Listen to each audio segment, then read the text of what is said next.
Time management. আজকে আমরা শিখবো টাইম ম্যানেজমেন্ট। টাইম ম্যানেজমেন্ট একটা স্কিলস, যেটা সত্যি কথা বলতে টাইমকে কখনো ম্যানেজ করা যায় না। টাইম কারো হাত ধরে চলে না, টাইম তার নিজের মতো করে চলে। আমরা কিছুই করতে পারবো না টাইমের সাথে। আমরা কি করতে পারি, আমাদের যে দৈনন্দিন কাজগুলো আছে না, সেগুলো ম্যানেজ করতে পারি, কোনটা কোন সময়ে করবো।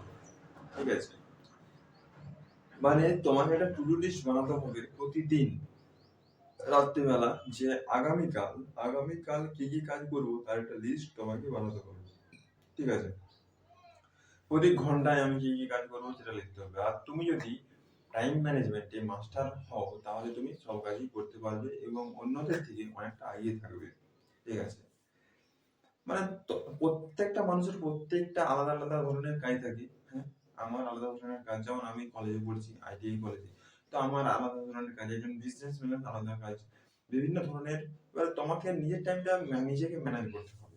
প্রত্যেকের কাছে কিন্তু ভাই 24 ঘন্টাই সময়, কারো কাছে কিন্তু 24 ঘন্টার বেশি সময় নাই। তাহলে কি কি করে তারা এগাচ্ছে না, টাইমটাকে ওরা ম্যানেজ করছে, কোনটা কোন সময়ে করবে সেটা ওরা ম্যানেজ করতে জানে। এটা একটা স্কিল, সেটা শিখতে হয়। তো সেটার জন্য টু ডু লিস্ট একটা বানাতে হবে। ঠিক আছে, ওই টু ডু লিস্টটা মানে তুমি কি কি কাজ করবে তার একটা লিস্ট বানাতে হবে, কোনটা কোন সময়, কোনটা ফার্স্ট প্রায়োরিটি। মানে ধরো অনেকগুলো কাজ আছে, কোনটা আগে করবো কোনটা পরে করবো, একটা প্রায়োরিটি থাকে না, তো সেইটা আর কি লিস্ট বানাতে হবে।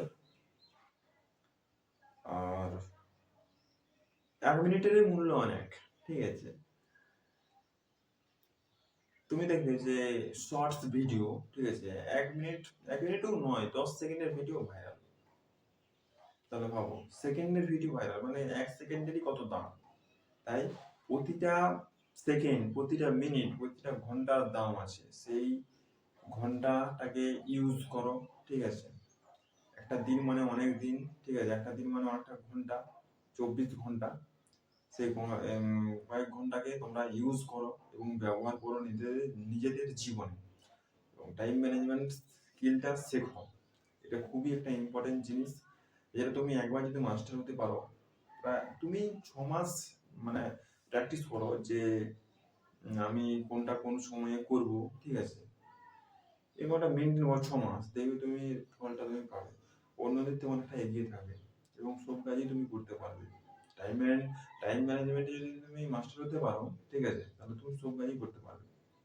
এই হয় না, আমি ইংলিশ স্পিকিং প্র্যাকটিস করতে পারছি না, আমি ঘুরতে যেতে পারছি না। ঠিক আছে, তোমাকে জানতে হবে যে আমি কোনটা কোন সময় করবো। তুমি জানো না বলে মানে তুমি অস্থির হয়ে পড়ো, কোনটা কোন সময় করবো ঠিক খুঁজে পাও না। তাই টাইম ম্যানেজমেন্টের নিজেকে মাস্টার হতে হবে। আজ এই পর্যন্তই।